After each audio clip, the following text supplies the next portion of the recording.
Imagine staring at a blueprint so dense with Korean terms and overlapping lines. It looks like an alien language. Nakakahilo talaga yan, lalo na kung, first time mo makita ng ganun ka-complex na drawing. Exactly. Lalo na kapag puyat ka sa part-time job mo tapos kailangan mo pang intindihin ang mga engineering drawings na ito para sa klase bukas. Oo nga, that struggle is very real para sa mga estudyante natin. Pero paano kung sabihin ko sa'yo na pagkatapos ng deep dive natin ngayon, hindi ka na makakakita ng chaos? Ang makikita mo ay isang malinaw at eksaktong x-ray ng isang makina. Parang step-by-step Lego instructions, kumbaga. Ayon, tama. Ako, si Maya, ang inyong kasama sa pag-aaral, at nandito ako para i-decode natin ang Week 4 ng CS Engineering Design, yung Chonsangi Gige Salge sa ilalim ni Professor Baeyong Tak.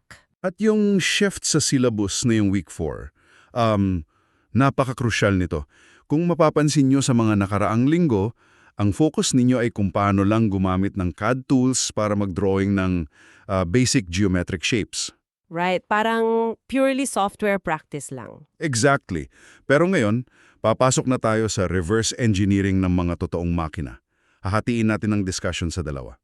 Ang Lesson 1 ay tungkol sa pagpapakita ng internal details ng isang part, specifically yung mga sectional views at dimensioning.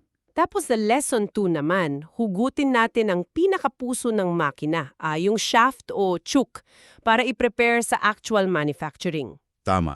I noticed that drastic shift sa syllabus. Parang mula sa basic sketching, bigla tayong tumalon sa pag-dissect ng actual assembly. Oo, kasi yun na yung real engineering. Ang pagkakaintindi ko rito, yung assembly drawing na ibibigay sa atin ay parang buong mechanical watch.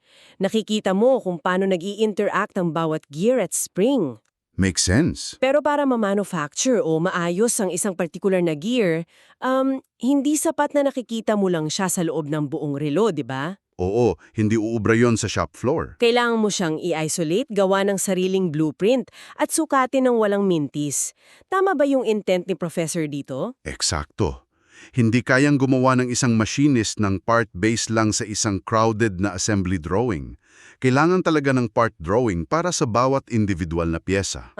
Okay. Pero bago mo ma-isolate yung part, kailangan mo munang maintindihan kung ano yung nasa loob ng buong assembly. Dito pumapasok ang Lesson 1, specifically ang full sectional view o chandanmyeondo. Ay isang solidong car engine block. Pwede. Mula sa labas, mukha lang siyang isang malaking bloke ng bakal, di ba?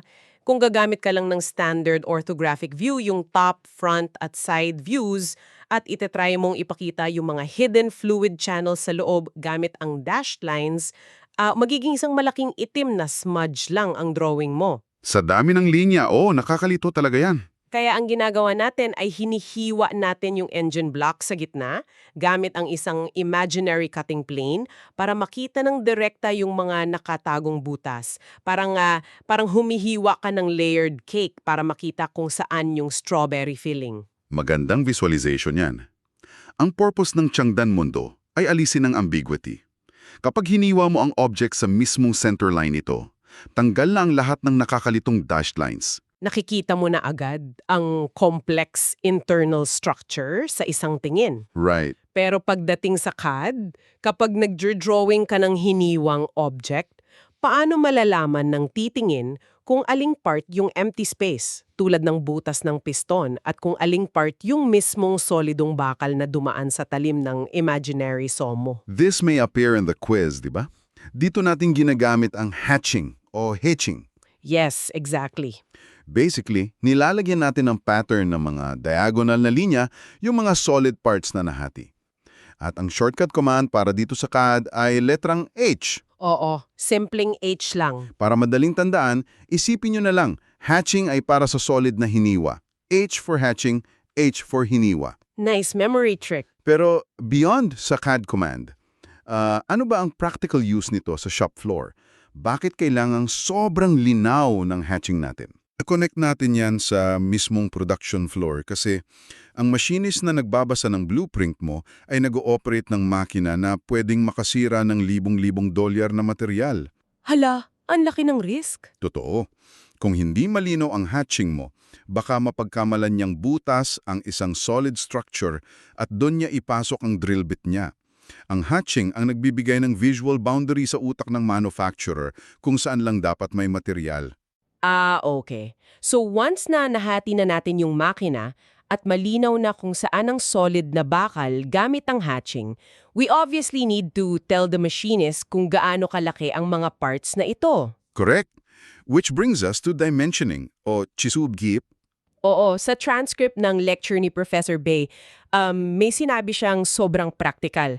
In-emphasize niya na 80 to 90% ng mga dimensions na ginagawa sa engineering drawings ay simpleng horizontal o vertical measurements lang. Yung mga sonhyong or linear dimensions. Oh, basic lines lang talaga.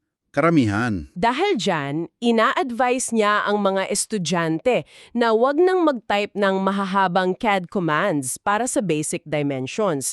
Mas mabilis daw na i-click na lang yung CAD icons para yung isang kamay mo ay laging nasa mouse. Time is money pagdating sa CAD drafting. Kung nagde-design ka ng isang buong system na may daan-daang parts, bawat segundong natitipid mo sa pag-click imbes na pag-type ng command ay nag-a-add up. Right. Pero kahit na gumagamit ka ng icons para sa mismong paglalagay ng sukat, may isang text command na hindi mo pwedeng skip. Ito yung letrang D na nagbubukas sa Dimension Style Manager o Chisu Style Qualija. Alam mo, naiintindihan ko kung bakit ito mahalaga. Kahit perpekto ang measurement mo, kung ang text height ay sobrang liit o yung arrow ng dimension ay hindi makita dahil sa nipis ng linya, useless din ang drawing. Useless talaga. Isipin mo yung environment sa isang talyer o shop floor. Madilim, maingay, at baka may langis pa sa kamay yung nagbabasa ng blueprint mo. Kung hindi maayos ang dimension style mo, baka basahin niya ang 3 bilang 8. That ruins the part completely. Oo nga eh. That is the reality of manufacturing. Ang Dimension Style Manager ang nag-a-assure na readable ang drawing mo sa real-world conditions. Dito mo isiset na ang arrowheads mo ay tamang sukat at ang text mo ay hindi nag-o-overlap sa mga mismong linya ng object. Ah, para malinis tingnan. Oo. At speaking of readability, minsan may mga parts na sobrang sikip. Halimbawa, may napakaliit na butas para sa isang screw at wala ng space para isingit ang text doon. Ano gagawin dun? Doon pumapasok ang leader command o Jishison na may shortcut na LE. Yung LE command. Ito yung humuhugot ng linya palabas mula sa isang masikip na detail papunta sa isang open space sa papel, tapos may arrow sa dulo para doon mo isulat yung specific instruction or dimension. Tama yan. Memory trick natin dyan for the quiz, LE is for leader o kaya look everywhere else but here kasi ituturo niya yung text sa labas ng drawing. Pwede, pwede. Tapos may isa pa akong nabasa sa transcript na nakatawag ng pansin ko. Professor emphasized the specific software bug sa mga older versions ng CAD. Yung sa font. Oo, minsan daw kapag nagtatype ka ng diameter symbol, yung bilog na may slash, yung phi, bigla na lang itong nagiging hugis square. Isang font rendering issue yan sa AutoCAD na dekada na hatang nandyan. At ang point ni Professor Jan ay software literacy. Kapag nakita niya yung square na yon sa kalagitnaan ng exam, huwag kayong mataranta o burahin ng burahin yung file. Relax lang. Papasok ka lang sa text edit mode, tapos mag-e-exit at may re-refresh na yung symbol pabalik sa phi. As an engineer, hindi lang mechanical systems ang kailangan mong intindihin, kundi pati na rin ang quirks ng software tools na ginagamit mo. Good point. Okay, let's wrap up this first half para hindi kayo ma-overload. Sige, quick recap tayo. Para sa Lesson 1, ginagamit natin ang full sectional view o Chondan Mundo para hiwain ang object sa gitna at ipakita ang internal structures na walang nakakalitong dashed lines. Tapos, sa CAD, gumagamit tayo ng H command para sa hatching ng solid materials. Ang letrang D naman ay para sa Dimension Style Manager para siguraduhing nababasa ang mga sukat. At ang LE command ay para sa leader lines kapag kailangan mong magturo mula sa masikip na espasyo. At huwag kakalimutan, kapag nasira ang diameter symbol at naging square, edit and exit lang. Ayon, alam kong nakakadrain ng araw-araw na pag-absorb ng ganitong kabigat na technical info. Studying complex engineering logic in Korean habang nasa malayo kang bansa bilang isang OFW student is no joke. Oo, hindi madali yan. May mga araw na nakakapagod ang pressure at minsan ang gusto mo lang ay makarinig ng boses ng pamilya mo sa Pilipinas para gumaan ang loob mo. Gusto kong malaman mo na hindi ka nag-iisa. Nandyan ang Mobile World Pinoy Telecom bilang reliable communication partner mo. Laking tulong talaga nila. Sobra, naintindihan nila ang busy schedule ng isang student worker, kaya sila na mismo ang mag-a-adjust para sa'yo. Nag-o-offer sila ng dorm or workplace visits para hindi ka na maabala sa pagbiyahe. Higit pa dyan, may free ID security check sila para protektado ka laban sa mga scams at panatagang isip mo. Basta Mobile World Pinoy Telecom, hanapin nyo lang si Sarah Lee online at laging tandaan ang kanilang pangako, #AlaganGSerayan. Napakadali na lang mag-connect ngayon, no? Oo naman. Ngayon, balik tayo sa ating CAD workspace. Feeling refreshed? Na-cover na natin kung paano ipakita ang loob ng makina at paano lagyan ng basic dimensions.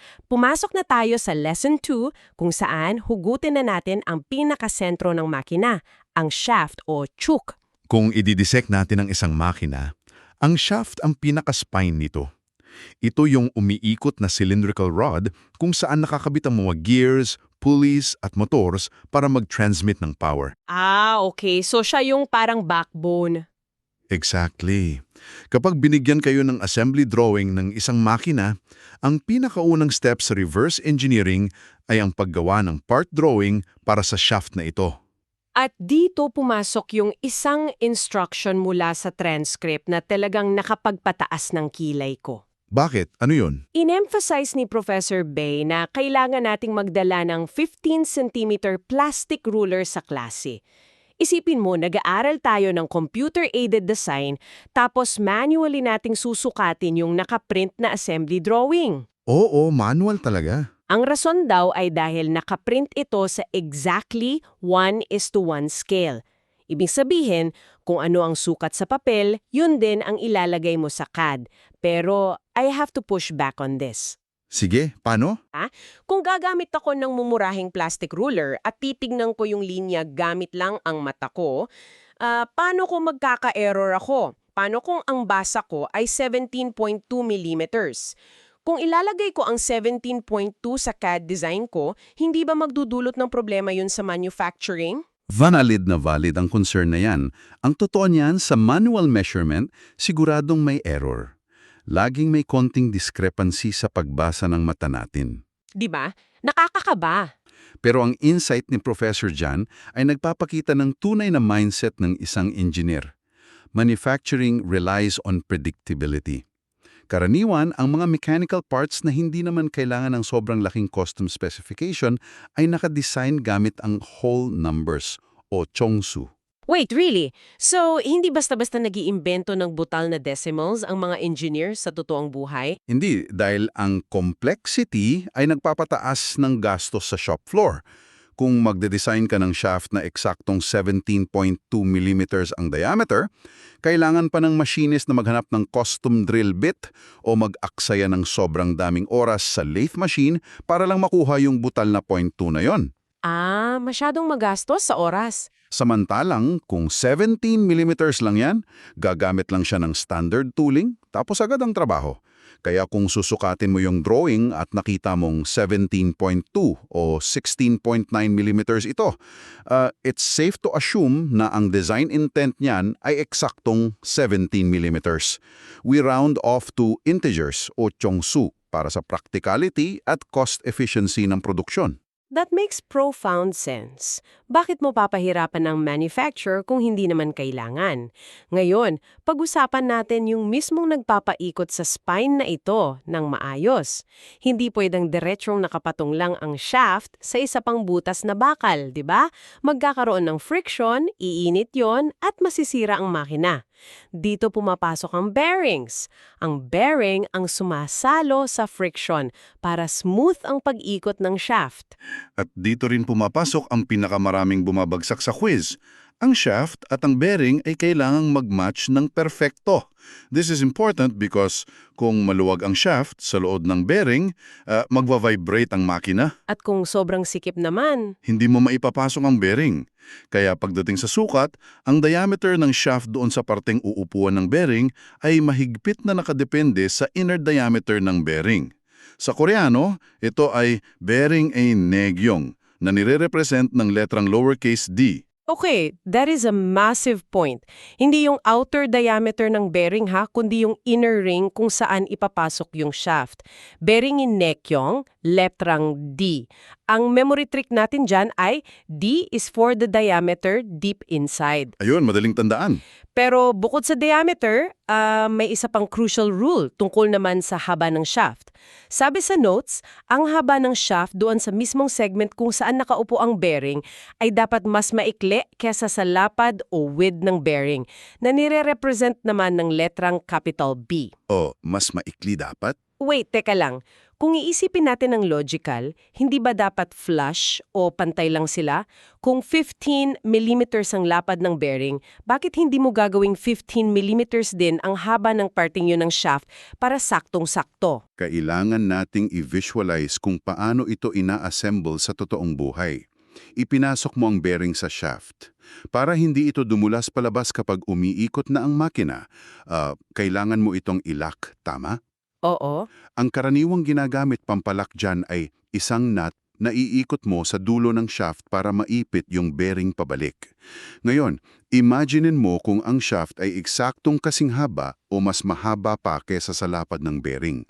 Kapag hinikbitan mo yung nut, saan siya hihinto?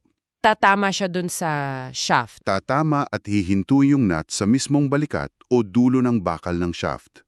Dahil tumama na siya sa shaft, hindi niya maiipit o makaklamp ng mahigpit yung mismong inner ring ng bearing. Kaya pala. Ang resulta, luluwag ang bearing habang umaandar ang makina, magkakaroon ng vibration at magkakakatastrophic failure ang buong system. Kaya dapat mas maikli ng kuanti ang shaft segment para kapag pinaikot mo ang nut, didiretso ang puwersa nito sa pag-ipit sa mukha ng bearing at hindi aabot sa dulo ng shaft. Oh wow! So kapag mas maikli ang shaft, the nut bites onto the bearing itself and clamps it solid? That is brilliant engineering mechanics. Mapapaisip ka talaga dyan. Kapag tinanong ito sa quiz, kasi this may appear in the quiz, tandaan niyo yung locking nut problem. Shaft length must be less than the bearing width, or capital B. Totoo yan, huwag mo ilang kakalimutan yan. Ngayon, alam natin na kahit anong pilit mong gawing 17mm ang sukat ng shaft, pagdating sa makina, walang perpekto. Dahil sa temperature, wear and tear ng tools, laging may micro-errors. Dito pumapasok ang concept ng tolerances, o chisukong siya. Walang masilis sa mundo ang makakagawa ng perfectly 17.0000 mm na bakal. Kaya nagbibigay tayo ng tolerance o limitasyon kung gaano ka-off ang sukat na katanggap-tanggap pa rin para gumana ang makina. Standard charts provide these codes. May example ka ba dyan? Halimbawa, para sa 17mm na shaft na ipapasok sa bearing under a normal load, ang standard tolerance code ay JS5. So sa blueprint, hindi lang basta 17 ang isusulat ko. Tama, ang ilalagay mo ay 17JS5. Ibig sabihin nito, binibigyan mo ang CNC operator ng eksaktong instructions na kailangan ko ng 17mm pero pwede kang magkamali ng ilang microns pataas o pababa based sa JS5 standard. Ang galing naman. Kapag hindi mo ito inilagay, baka gawin niyang sobrang kapal ng 0.1 mm ang shaft. Kung mangyari yung pagdating sa assembly line, hindi papasok yung bearing. Magkakaroon ng delay, magbabawas ng bakal manually, at masisira ang production schedule. The implication is massive pala. Yung maliit na JS5 na text sa CAD drawing mo, yun ang magliligtas sa production floor mula sa milyon-milyoning pesong delay. Tapos kapag tapos mo ng ilatag lahat ng dimensions and tolerances na ito, kailangan mo na itong i-print para ibigay sa shop floor. Oo, yung plotting stage. Sabi ni Professor, sa plotting stage, hit Control P. Tapos kailangan daw iset ang plot style sa monochrome .ctb. Isa-set din ang printer sa Microsoft Print to PDF, isa-center ang plot o plot si Jungshim at ifi-fit sa paper o Yongjia Machom. Ang tanong ko, bakit strictly monochrome? Bakit hindi natin kulayan para mas maganda at madaling ma-distinguish ang mga layers? Isipin mo ulit yung kondisyon sa shop floor. Ang nagbabasa niyan ay nakatayo sa ilalim ng fluorescent lights.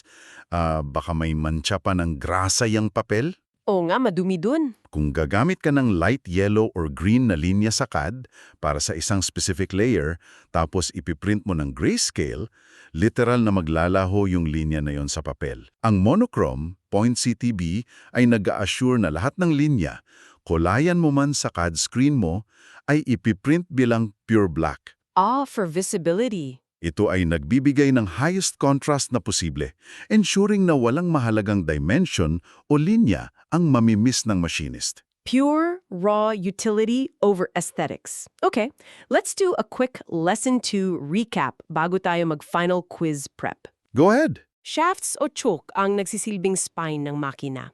Sinusukat natin ng blueprints gamit ang physical ruler at we round off to whole numbers o chongsu dahil sa cost efficiency. Ang lapad ng shaft ay nakadepende sa inner diameter ng bearing o bearing enegyong, letrang D. At yung sa haba naman. Oo, ang haba ng shaft segment ay dapat mas maikli kesa sa bearing width or capital B para maipit ito ng maayos ng nut. At inilalagay natin ang standard tolerance tulad ng JS5 para malaman ng manufacturer ang acceptable limits ng error. Kapag tapos na, iprint sa monochrome .ctb para sa maximum contrast sa shop floor. Kumpleto ang context. Ngayon, pag-usapan natin kung paano ito tatanungin sa inyong Week 4 quizzes. Marami rito ay mga trap questions na madaling maiwasan kung naintindihan ninyo ang logic natin kanina. Game. Ilatag na natin. Kung tatanungin kayo kung anong dimension ang basehan ng kapal ng shaft kapag may bearing, laging alaalahan, do not confuse this with the outer diameter ng bearing. May option dyan na capital D. Huwag kayong papasok sa bitag na yon. Ang sagot palagi ay ang inner diameter ng bearing o peringenekyang, lowercase d. Isa pang common test concept ay yung clamping logic ng nut natin kanina. Kung may true or false statement na nagsasabing ang length ng shaft joint ay dapat mas maliit sa width ng bearing, alam nyo ng true ito dahil kailangan nating maiwasan na tumama yung nut sa mismong shaft. At syempre, mga CAD command shortcuts na nanggagaling sa Lesson 1. Kung gusto mong ayusin ang readability ng text mo, anong command yon? Letrang D para sa Dimension Style Manager. Kung gusto mong ipakita yung mismong laman ng bakal na nahiwa mo, H para sa hatching. At yung sa masisikip na area. Uli, kapag hiniwa mo ang isang buong makina sa gitna para makita ang loob nito ng walang dashed lines, anong tawag doon? Ito ay ang full sectional view o jandamiando. Lahat ng yan ay konektado sa isang malaking prinsipyo ng engineering, ang kalinawan at standardisasyon. Alinman sa hindi pag-intindi ng tolerance, maling hatching o pagkakalimot sa simpleng command ay nagre-resulta sa confusion sa production floor. Nakakamangha talaga. What looks like simple software shortcuts are actually life-saving tools para sa mga manufacturers. Bago tayo maghiwalay, heto ang final rapid review ng pinakamahalagang terms na kailangan yung baunin. Unang-una, full section o jondamiando. Pangalawa, leader line o Jishisen, shortcut ay LE. Pangatlo, bearing inner diameter o bearing nekyong, shortcut na lowercase d. At pang-apat, whole numbers o integers sa Koreano ay chongsu. If we connect all of this to the bigger picture, mapapaisip ka talaga sa isang bagay. Natutunan natin ngayon na yung sukat at design ng iyong custom na shaft ay 100% nadidiktahan ng mga pre-existing standard sizes ng mga bearings, tulad ng tolerances na nakaset na sa mga catalog. O nga no? Ibig sabihin, kahit anong galing natin sa CAD, Hindi tayo pwedeng mag-imbento lang ng sarili nating sukat nang walang pakialam sa mga available na parts. This raises an interesting philosophical question tungkol sa modern engineering. Ano yon? Tayo ba talaga ay lumilikha ng mga bagong imbensyon mula sa wala? O tayo ba ay nagiging mga matatalinong taga-connect na lang ng mga pre-invented na standard pieces na parang naglalaro sa isang higanteng global Lego set? Sino ba talaga ang naglilimita sa disenyo natin? Ang sarili nating imahinasyon o ang laman ng standard catalog ng mga manufacturers? That is a fascinating perspective. Minsan, ang tunay na creativity ng isang engineer ay lumalabas hindi sa pag-imbento ng bagong part, kundi sa kung paano niya nilulutas mang problema gamit ang mga limitadong standard parts na nasa harapan niya. Sipin nyo yan habang nagre-review? Hanggang dito na lang muna tayo para sa deep dive natin ngayong linggo. Good luck sa quiz ninyo para sa week 4. Kaya nyo yan, ipasa nyo yan. At laging tandaan, stay safe dyan sa Korea, stay curious, and keep making the most of your journey. Laban lang, I'll catch you on the next deep dive.